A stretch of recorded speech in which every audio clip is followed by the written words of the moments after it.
हरे कृष्णा। सबको मेरा प्रणाम। तो आज हम जो आगे की कथा है वो सुखिया मालिन की कथा है। तो ये सुखिया मालिन जो थी वो ब्रज में रहती थी और वो फल बेचा करती थी, और उसकी जो भक्ति थी भगवान के लिए वो एक तरह से व्यसन की तरह हो गई थी।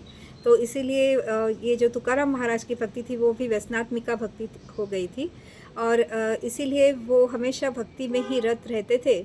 और इस तरीके से जब हमारी भक्ति व्यसन हो जाती है तो हम अच्छे कार्य में रह जाते हैं। तो व्यसन होना है अगर, तो भक्ति का हो, भगवान के कथा श्रवणों का हो, भगवान के स्मरण का हो, ये व्यसन हमको होना चाहिए। तो हमारा बेड़ा पार भगवान अवश्य ही करेंगे।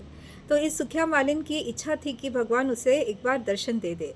तो वो कई बार नंद के आंगन में जाया करती थी, पर उसको दर्शन नहीं मिल रहा था। तो फिर किसी ने उसे ये बताया, एक महात्मा ने उसे बताया कि तुम्हें कुछ तो साधन करना पड़ेगा। एक तो तुम 21,000 बार भगवान के नाम का जप करती रहो।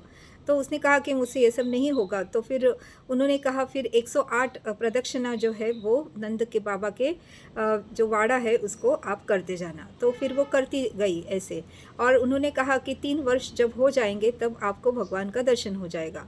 तो वो हमेशा मतलब नित्य नियम से ये प्रदक्षिणा करती थी। तो प्रदक्षिणा करते वक्त बहुत लोगों को आदत होती है कि बहुत दौड़ दौड़ के प्रदक्षिणा की जाती है। तो ऐसी प्रदक्षिणा नहीं की जाती, क्योंकि ऐसे लगता है उनके पीछे भूत ही पड़ गया है। तो ऐसे प्रदक्षिणा नहीं की जाती। प्रदक्षिणा धीरे धीरे करनी होती है। भगवान का नामस्मरण करते हुए, भजन करते हुए हमें ये प्रदक्षिणा हाथ जोड़े हुए प्रदक्षिणा करनी चाहिए। तो इस तरीके से उसने 3 साल तक लगातार प्रदक्षिणा करती रही, और फिर भगवान को भी दया आई, क्योंकि आज का दिन ऐसा निकला 3 सालों में कि उसको सुखिया मालिन ने सोचा कि आज कुछ भी हो जाए, मैं भगवान के दर्शन पाए बिना हटूंगी नहीं इस नंद के आंगन से। और फिर भगवान को भी ऐसे लगा कि जैसे शबरी की बेर की याद उन्हें आ गई, और फिर उनको लगा कि ये दर्शनातुर जो सुखिया मालिन है उसको मुझे दर्शन देना चाहिए। और इसलिए भगवान अपने सिर पर मोर मुकुट रखे हुए, गले में कंठी, हाथों में बाजूबंद और कमर में करधनी, और चुमक चुमक और ठुमक ठुमक करके भगवान वहाँ उसके पास आ गए। और फिर ये सुखिया मालिन ने उन्हें फल दिए, और फिर कहा कि इसके बदले में तुम मुझे क्या दोगे, तो अनाज दोगे मुझे। तो वो अंदर चले गए और फिर 2 मुट्ठी अनाज, चावल है वो लेके आए और उसकी टोकरी में डाल दिए। फिर ये सुखिया मालिन को ऐसे लगा कि भगवान उसकी गोदी में बैठेंगे तो कितना अच्छा। फिर भगवान को उसने अपनी गोदी में ले लिया और उसको ब्रह्म संबंध हो गया। तो इस तरह से वो बहुत खुश हो गए, आनंदित हो गए, और घर आई। और जब घर आई तो उसने अपनी टोकरी में देखा तो उसमें सारे रत्न भरे हुए थे।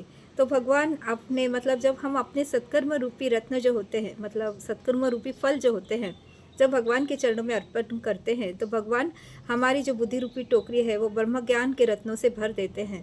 तो भगवान जब भी को भी किसी को कुछ देते हैं तो वो छप्पर फाड़ के देते हैं। जीव जब किसी को देता है तो संकोच पूर्वक देता है, मगर भगवान का देना हमेशा छप्पर फाड़ कर होता है। थोड़े से फल के बदले में भगवान ने इस सुखिया मालिन को इतने सारे रत्न दिए कि उसका दरिद्र जो था वो हमेशा के लिए मिट गया, और फिर उसे कभी ऐसे काम नहीं करने पड़े। तो इस तरीके से भगवान की शरण में जो भी जीव जाता है तो भगवान उसके लिए सब अच्छा ही करते हैं, उसके बहुत सारा देते हैं। थोड़ा सा लेकर बहुत सारा देना, यही भगवान का बाना है, और वो वैसे करते हैं। तो इसलिए हम भी अपने सत्कर्म रूपी फल जो है भगवान को अर्पण करें। जो भी हम सत्कर्म करते हैं, भगवान का जप करना, साधना करना, कथा श्रवण करना, या जो भी हमसे बन पड़ता है, वो सब अगर हम भगवान को अर्पण करेंगे तो उसके कई गुना बढ़ाकर भगवान हमें वापस करेंगे। और इसी आशा से हम इधर हरे कृष्ण।